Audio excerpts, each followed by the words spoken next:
If you're looking to play a well-oiled machine in Warhammer the Old World, the Beastmen are more like a poorly oiled pub brawl. They're aggressive, unstable, and definitely not sober, but they're an absolute blast to play, giving you a horde of big, tough Chaos Gribblies and monsters that are incredibly hard to put down. In this video, I'll take you through how the army works, what all the units do, where to find the models, and a few alternatives if you want to avoid any old metal kits. What's wrong with your face? Beastmen first came into being during the collapse of the Old One's polar gateways, when corrupting warpstone showered the world. It twisted the ancestors of men into the half-man, half-beast monstrosities that now roam the old world's forests and vast wastelands. They don't build cities. They follow the strongest amongst them and ally with giants, ogres, and all manner of monsters. The Brayherds play like a chaotic hammer, fast, aggressive, and brutally unforgiving if you don't keep control of them. You want to take full advantage of the Primal Fury special rule and hit hard before the enemy can hit you. And if you're into conversions and kit bashing, then these lads really are your playground. Right, let's get into the rules. I'm not going to go over what's best or most competitive, as that changes every week. And I don't have the Arcane Journal yet, so we're sticking to the Ravening Hordes list. Okay, let's start with their special rules. Pretty much all your units have Primal Fury, which lets them roll a leadership test at the beginning of the fight phase. If passed, the unit gets to reroll hit rolls of 1 until the end of that combat. If a unit also has the Blood Rage special ability, if they pass the leadership test with a natural double, they also become frenzied, even if they've previously lost Frenzy. Frenzy is a universal special rule that comes up a lot for Beastmen, so it's worth you understanding this one as well. Basically, a unit with Frenzy is just gripped with a hunger for violence. Frenzied models, but not their mounts, beasts that draw them, or riders, gain +1 attack. A frenzied unit automatically passes Fear, Panic, and Terror tests. They must declare a charge if able to, and they cannot flee or choose to restrain after a combat. Models will lose Frenzy, however, if they lose a round of combat. And finally, if a unit is subject to Primal Fury and has the Foe Render rule, the hand weapons they are equipped with have an AP of 2. Blood Greed is the Beastmen's lust for blood, meaning they get extra frenzied and gain an extra 2 attacks when they charge instead of the normal 1 for frenzy. However, if they need to make a pursuit roll after slaying their enemies, they get caught up feasting on the dead and will only make a single d6 roll to pursue instead of the normal 2d6. Any unit with the Bulgur's rule mean that their impact hits have an armor penetration of 1, and units carrying ensorcelled weapons gain magic weapons and have an AP of 1 as well. Drunken Beastmen need to roll a d6 at the start of their turns. On a 1, they are unsteady in their drunkenness and move randomly d6 plus 2 inches instead of their normal movement. A 2 to a 5 means the unit is sobering up and will act normally. On a 6, the unit becomes belligerent and basically just wants to fight, and gains the Frenzy special rule until next turn. Some Beastmen can roll on the Gaze of the Gods table, allowing them to roll a d6 in their command sub-phase, and inflicting various boons and buffs on themselves, from being stupid to gaining demonic vitality. If a unit has the Mark of Chaos Undivided, they get to reroll failed Fear, Panic, or Terror tests. Tuskor and Razorgore units have Razor Tusks, which improve the AP of those tusks by 1 on a turn that they charge. The Quickening Storm keyword gives Dragon Ogre units 5+ ward save against magic missiles and vortex spells. In addition, if it is damaged by the Storm Call spell that Dragon Ogre Shaggoths cast on themselves, I'll get to that later, they become quickened grant +1 to their weapon skill and initiative. The Beastmen Bray Shamans and other wizards can access the Law of the Beasts, giving them 3 spells to use. Viletide is a magic missile cast on a value of 8 or higher that unleashes a wave of bugs and beasts that cause 5d6 strength 1 hits. Now that strength 1 doesn't sound like much, but no armor saves are allowed against these hits. Devolve is another magic missile with the same casting value that forces a leadership test. If the test is failed, the unit begins to devolve into beast form and takes as many wounds as it failed its leadership test by. The Mantle of Gorok is an enchantment that again requires an 8 and sees the caster gain the power of a mighty Minotaur, and they roll a d6 and gain that as a modifier to their strengths and attacks, unless they roll a 6, in which case they lose a wound and the enchantment fails. Right, you have a variety of special weapons. The Primeval Club is a poisoned magic club that gives you Hatred Empire and whose strength is based on the leadership of the wielder. The Axe of Men is a killing blow magical axe that gives the bearer terror if they kill a character or unit champion in a challenge. The Mangelder is a nondescript strength +1 weapon that causes terror and reduces the leadership of anything it wounds. And the Hunter's Spear is a giant strength 6 AP-3 cumbersome weapon that does multiple wounds. It also has the through and through ability, meaning it passes through units it hits and degrades 1 strength for each model it hits. So you can wear 2 bits of magic armor. The Pelt of the Dark Young can be worn with other bits of armor and gives +1 to the armor of the wearer. But it also gives magic resistance -2 to the wearer and any unit it joins. The Blackened Plate is a charred suit of full plate armor that gives a 3+ ward save to any flaming attacks. For your talismans, you can carry the Rune of the True Beast to reduce the weapon skill of any enemy monsters nearby. And the Dark Heart is an extremely common single-use item that the beast can consume at the start of the turn to regain a wound. So you have 4 magic standards. The Totem of Rust causes all models within 6 inches to have a -1 modifier to their armor, friend or foe. The Manbane Standard causes all enemies within 6 inches to lose a point of leadership. The Vitriolic Totem gives the unit carrying it poisoned attacks, and the Banner of Outrage allows the unit carrying it to reroll Primal Fury tests. So for your 3 enchanted items, you can crush the single-use Stone of Spite in your command phase, causing all wizards in the game, friend and foe, to have a -2 modifier to their casting roll. The Horn of the First Beast allows any friendly unit within 18 inches to use their bearer's leadership for their Primal Fury roll, as long as the bearer isn't fleeing. The Skin of Man is a piece of flayed skin that the Beastman Chieftain and Shaman infantry models can wear to gain the Vanguard and Scout special rule. Lastly, for your upgrades, you can give your wizards either the Plague Chalice, which makes any double roll except a double 1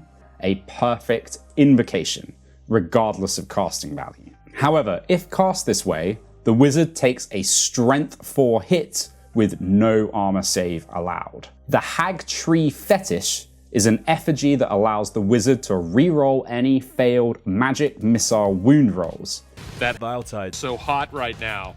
And the Jagged Dagger allows a wizard embedded in a unit to sacrifice one of the models in the unit and improve their casting value by the wound value of that model. Gruesome. Finally, your beastmen that grow in power can attract the attention of the gods and gain chaos mutations that basically provide stat changes across the units. You can only take each mutation once across your army. Right, the bit you're here for, the models and units. With your characters, depending on which character you take as your general, gives you access to different unit choices. So I'm going to group this based on which units you gain access to dependent on your general. But before we get to that, regardless of which route you go down, you need at least one Gor Herd in your army. Now these are your standard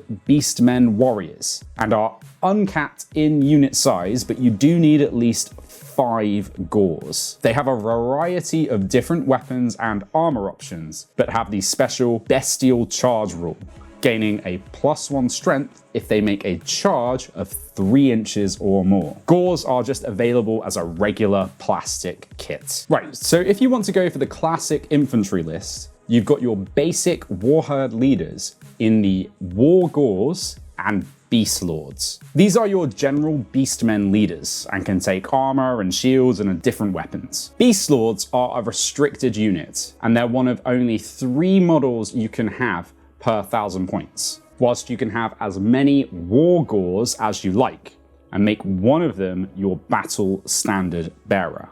If your general is one of the chieftain models, they can sound the Bray horn from round 2 onwards by making a leadership test. If passed, your units with the ambushers rule that are in reserve can reroll failed ambush arrival checks. These come in a variety of plastic and metal options, and can also mount Tuskgor or Razorgor chariots. The Beastmen's Shaman are grouped into level 1 and 2 wizards in the form of Bray Shamans, or level 3 and 4 Great Bray Shamans, who are the second of 3 models that you can only have one of per 1,000 points. These wizards can cast from the Demonology, Dark Magic, and Elementalism schools, as well as from the Law of Beasts. They carry a Bray Staff, which, if the bearer is in combat, can be used offensively as a great weapon, or defensively as a hand weapon and gain a 5+ armor save. Again, a variety of plastic and metal minis to use, and they can also ride either of the chariot options. Then, in the core role, if your general is a Beast Lord or Wargor, you can take 1 unit of Bestigors as a core option. These are your heavy infantry version of Gor Herds, and have heavy armor and can take a variety of different upgrades. These again come as a plastic kit. If your general, on the other hand, is either of the shamans, then in the special role, you can take either a Jabberslythe, a grotesque flying thing that causes units who look at it to go insane, as well as causing damage each time it loses wounds. This thing is as scary and weird as it looks, and is a resin miniature. If that one freaks you out, you could instead take a Cygor, a behemoth that eats the souls of wizards and hurls giant stones. This is a plastic kit. So that's the specialist options if you go the infantry beastmen as your general. Now instead, if you take a Doombull or Gorbull as your general, you take the monstrous infantry Minotaur route and unlock big beasties as the main units in your army. These are big old Minotaurs that you can kit out with special weapons and armor. And if these Minotaur champions are frenzied, any units they join will become frenzied as well. With the Doombull having the better stat line but obviously costing more. You can have as many Gorbulls as you like, but the Doombulls are the third option, limited to 1 per 1,000 points. These are currently a single resin kit, so you may want to kit bash here. Ogroid Myrmidons could work well as a plastic substitute from the Slaves to Darkness line. Taking one of these allows you to run a unit of Minotaurs as a core unit. These are tough, monstrous infantry with 3 wounds each, so they're really killy and hard to bring down. They come as a motley crew as well, meaning you can give them all a variety of different weapon options. There's no limit on the size of the unit as well, so you could make a massive tanky block of Minotaurs, which actually sounds really fun. These are available as a unit of plastic models. In the special slots, if you have a Minotaur general, you can take 1 Gorgon, another behemoth that can actually eat infantry models whole if it starts the turn in combat with them, and the infantry fails an initiative test. It's also got really scary cleaver limbs that can instantly kill either monsters or infantry on a wound roll of 6. This is an optional build from the same plastic kit as the Cygor. Right then, regardless of whether you go Gor or Minotaur, all of the following options are available. You can take a Centaur Chieftain, basically your fast cavalry leader. These come with all the fast cavalry rules and can take a variety of armor and weapon options. They also have the drunken keyword, so I love them. Model-wise, they have a couple of different variants that are all metal, as well as the special character Goros Warhoof, who I'm assuming you'll get special rules for in the Arcane Journal. For your core, you need at least one of the aforementioned Gor Herds, but you can also take Ungors, weaker chaff beastmen and not considered proper Gors by the rest of the Brayherds. They can be quite versatile as skirmishers and chariot runners, and are really cheap points-wise. This is a plastic kit, Chaos Warhounds, who are another fast-moving, lightly armored cavalry unit that can be upgraded to have poisoned attacks. These are available as a unit of plastic models. Razor Gors are giant frenzied boars that you can unleash on the battlefield and are a metal mini, but you could swap this out with something beastly easily. Finally, Tuskor chariots are heavy, tough chariots that can be used to smash into enemy lines and cause a serious amount of impact hits. These are metal models. But if you want to stay plastic, I have seen people use the demon chariots as variants. Okay, for special, you can take the aforementioned Bestigors and Minotaurs, regardless of which way you went. And alongside that, you can also take Harpies, which are essentially a fast-flying Ungor variant. These haven't got any specific model lined up for release, but there are Furies in the Chaotic Beasts box from AOS that you can use. Centaurs are your main cavalry option for the Beastmen. Centaurs that can throw spears and use great weapons and take all sorts of stuff. These guys are also drunk. They're metal minis, but you could also easily switch these out for other forms of chaos demon-based cavalry. Razorgore chariots are bigger, smashier variants of the Tuskgore chariots, and have Razorgores pulling them along, and do more impact hits than their smaller variant, and is another metal mini that again you can swap with a demon variant in plastic. Just avoid using the same one you used for the Tuskgores. Now, I've said that there's a metal miniature variant with much confidence, but I can't actually seem to find a metal variant of this. It's something that is just said in the Warhammer community article. So if anyone has actually got a link to an image of this model, please do ping it in the comment section. Dragon Ogres are giant, scary, centaur-like creatures that are half dragon, half ogre. These carry giant weapons with ease and have 4 wounds each, and are nicely a plastic kit. Cockatrices are giant half rooster, half dragon, all terrifying monster that can turn its enemies to stone if it uses its petrifying gaze. You don't wound the target versus its toughness, but its initiative, and a failure causes D3 wounds with no armor save allowed. A similar effect happens if you start in base contact with the cockatrice. It can be upgraded to have a breath weapon in the form of acidic vomit, alongside poisoned attacks. This is a resin model that looks pretty cool, I think. Finally, you can take Chaos Ogres from the Warriors of Chaos roster. This is another heavy infantry option, but as a Warriors of Chaos unit, you don't get many special rules from the Beastmen list. They do get Ogre Charge though, which gives them more AP depending on how many ranks of Ogres they have. These currently come as metal models that unfortunately do look a bit dated in my opinion, although they do have a little bit of charm. So there's plenty of room for kit bashing from the Ogre Maw tribes. Or you could straight up use Ogroid Theridans, as they have a plastic command bit in their kits as well. For the rare options, we've already covered the Cygors, the Jabberslythe, and Gorgons. But there are still big monsters we've not yet spoken about. The Dragon Ogre Shaggoths come from the mountains, where they have been called to battle by the Chaos Gods themselves. These can summon storms with this Storm Call spell, damaging all around friend or foe, and they're super tough in combat.